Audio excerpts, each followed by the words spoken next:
നമസ്കാരം. വിപണിയുടെ പ്രവചനമാണോ അതോ രാഷ്ട്രീയ വ്യാഖ്യാനമാണോ മാർക്കറ്റിനെ മുന്നോട്ട് നയിക്കുന്നത്? ഈ രണ്ട് കാര്യങ്ങളും തമ്മിലുള്ള ബന്ധം നമ്മൾക്കിന്നൊന്ന് പരിശോധിക്കാം. ശരി, അപ്പൊ നമുക്ക് തുടങ്ങാം. ഏതൊരു ട്രേഡറുടെയും മനസ്സിൽ ഈ ഒരൊറ്റ ചോദ്യം മാത്രമേ ഉണ്ടാവൂ. നാളെ മാർക്കറ്റ് എങ്ങോട്ട്? മുകളിലേക്കോ താഴേക്കോ? ഇതിനൊരുത്തരം കണ്ടെത്താൻ ശ്രമിക്കുമ്പോൾ നമ്മുടെ സോഴ്സുകൾ രണ്ട് കാര്യങ്ങളാണ് മുന്നോട്ട് വയ്ക്കുന്നത്.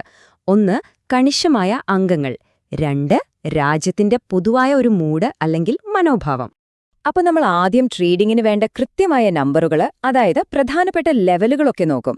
അതിനുശേഷം ഈ നമ്പറുകൾക്ക് പിന്നിൽ പ്രവർത്തിക്കുന്ന വലിയ സാമ്പത്തിക, രാഷ്ട്രീയ ഘടകങ്ങൾ എന്തൊക്കെയാണെന്ന് പരിശോധിക്കാം. ശരി, അപ്പം നമുക്ക് ആദ്യം ടെക്നിക്കൽ വശത്തേക്ക് കടക്കാം.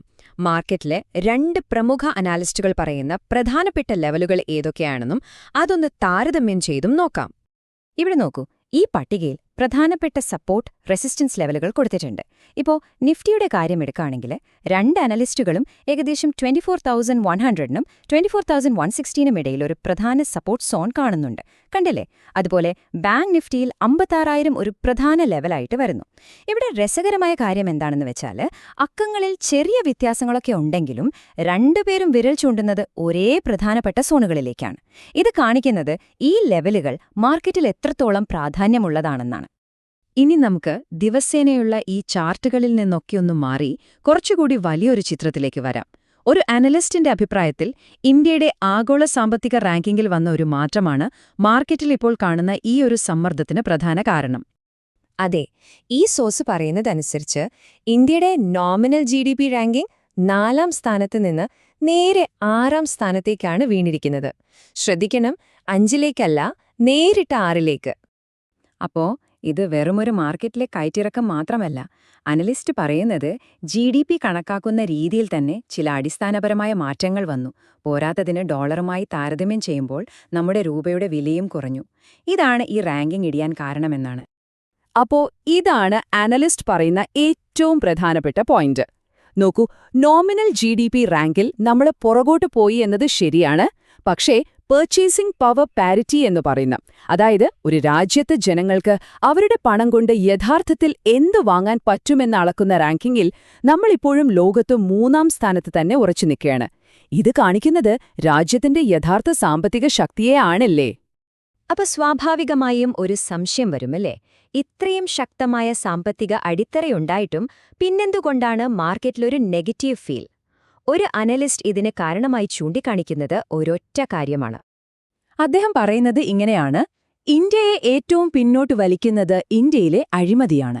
ഇത് വെറുമൊരു രാഷ്ട്രീയ പ്രസ്താവനയായിട്ടല്ല, മറിച്ച് നമ്മുടെ സാമ്പത്തിക വളർച്ചയെ തടസ്സപ്പെടുത്തുന്ന ഏറ്റവും വലിയൊരൊറ്റ ഘടകമായിട്ടാണ് സോഴ്സ് ഇതിനെ കാണുന്നത്. അദ്ദേഹം ഇതിനെ വിശദീകരിക്കുന്നത് ഇങ്ങനെയാണ്: ഈ അഴിമതി താഴെത്തട്ടിൽ കുറവും മുകളിലോട്ട് പോകുന്തോറും കൂടുതലുമാണ്.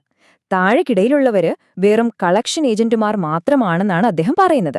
അതായത് ഇതൊരു സിസ്റ്റമാറ്റിക് പ്രശ്നമാണ്, മുകളിൽ നിന്ന് താഴേക്കുള്ള ഒരു ഘടനയാണിതിനുള്ളത്. അദ്ദേഹം മറ്റു രാജ്യങ്ങളുമായി ഒരു താരതമ്യം നടത്തുന്നുണ്ട്. അവിടെയൊക്കെ നമ്മൾ കൊടുക്കുന്ന നികുതിപ്പണം കൊണ്ട് എന്ത് ചെയ്യുന്നു എന്ന് നമുക്ക് കാണാൻ പറ്റും, നല്ല റോഡുകളായും മറ്റ് സൗകര്യങ്ങളായും. പക്ഷേ ഇന്ത്യയിൽ ഈ പണം എങ്ങോട്ടാണ് പോകുന്നതെന്ന് പോലും പറയാൻ പറ്റാത്ത അവസ്ഥയാണ് എന്നാണ് അദ്ദേഹം പറയുന്നത്. അപ്പോൾ ഈയൊരു ഉത്തരവാദിത്തമില്ലായ്മ മാർക്കറ്റിൽ ഒരു തരം അനിശ്ചിതത്വമുണ്ടാക്കുന്നു. അതാണ് ഇവിടുത്തെ പ്രധാന പോയിന്റ്. ശരി, അപ്പോ ഈ വലിയ കാര്യങ്ങളിൽ നിന്നെല്ലാം നമുക്ക് തിരികെ നമ്മുടെ ട്രേഡിംഗ് സ്ക്രീനിലേക്ക് വരാം. നാളെ നമ്മൾ ശ്രദ്ധിക്കേണ്ട പ്രധാന കാര്യങ്ങൾ എന്തൊക്കെയാണെന്ന് ചുരുക്കി പറയാം. അപ്പോ നാളത്തെ കാര്യങ്ങൾ നോക്കുമ്പോൾ നിഫ്റ്റിയിൽ 24,100നും 24,160നും ഇടയിലുള്ള ആ സോൺ വളരെ പ്രധാനപ്പെട്ടതാണ്. അത് ബ്രേക്ക് ചെയ്താൽ കൂടുതൽ താഴേക്ക് പോകാൻ സാധ്യതയുണ്ട്. അതുപോലെ ബാങ്ക് നിഫ്റ്റിയിൽ 56,000 എന്ന ലെവൽ ഒരു സൈക്കോളജിക്കൽ സപ്പോർട്ട് കൂടിയാണ്. ഇനി മാർക്കറ്റിന് പുറത്തുള്ളൊരു കാര്യം, ക്രൂഡ് ഓയിലിന്റെ വില കൂടുന്നതാണ്. ഇത് നമ്മുടെ മാർക്കറ്റിന് അത്ര നല്ലതല്ല. ചുരുക്കി പറഞ്ഞാൽ, ഈ ലെവലുകൾ ശ്രദ്ധിക്കുന്നതിനൊപ്പം നമ്മൾ നേരത്തെ ചർച്ച ചെയ്ത ഈ സാമ്പത്തിക ആശങ്കകൾ നിക്ഷേപകരെ എങ്ങനെ ബാധിക്കുന്നു എന്നും നമ്മൾക്ക് നാളെ കാണാം. ഇതെല്ലാം കഴിയുമ്പോൾ നമ്മുടെ മനസ്സിലൊരു ചോദ്യം ബാക്കിയാവുകയാണല്ലേ. മാർക്കറ്റ് ചലിക്കുന്നത് വെറും നമ്പറുകളും ഡാറ്റയും നോക്കി മാത്രമാണോ? അതോ ഒരു രാജ്യത്തിന്റെ രാഷ്ട്രീയവും അവിടുത്തെ വ്യവസ്ഥയുടെ ആരോഗ്യവും ഇതിൽ വലിയൊരു പങ്ക് വഹിക്കുന്നുണ്ടോ? ഒരു ട്രേഡർക്ക് ചാർട്ടുകൾ മാത്രം നോക്കിയാൽ മതിയോ? അതോ ഒരു രാഷ്ട്രീയ നിരീക്ഷകന്റെ കണ്ണുകൂടി വേണോ മാർക്കറ്റിന്റെ ശരിയായ ദിശ മനസ്സിലാക്കാൻ?